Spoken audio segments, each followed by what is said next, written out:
Diba oyster shack off in Dubai? Naka-copyright tayo kaya wala na sounds.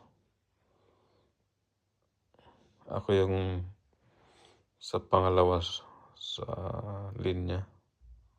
Unahan pala. Yung nakasombrerong puti.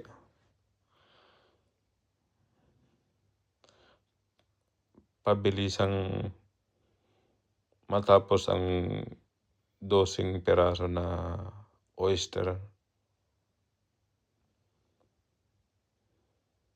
Tingnan nyo. Yung isa dyan sa tabi ko nasugatan kaya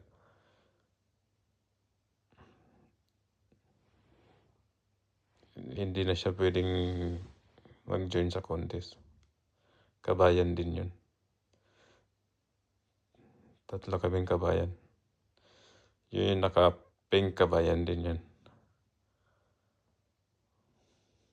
Ang bilis ko.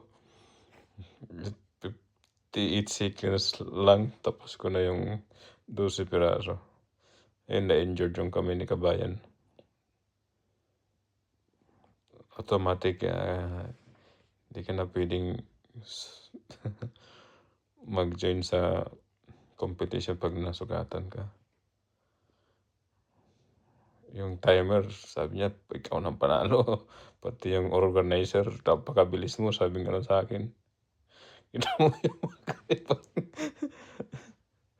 ka-competition ko, nagbubukas pa rin sila.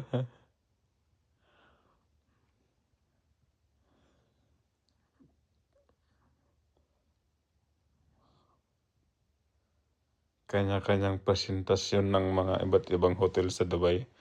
May mga taga Paramount Hotel, may mga Jumeirah Hotel, mga 5-star hotel. Ayan.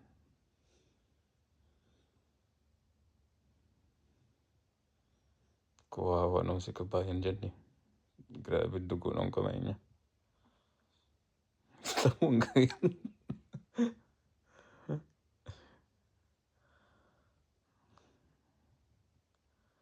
Minsan lang yan sa isang taon ginaganap.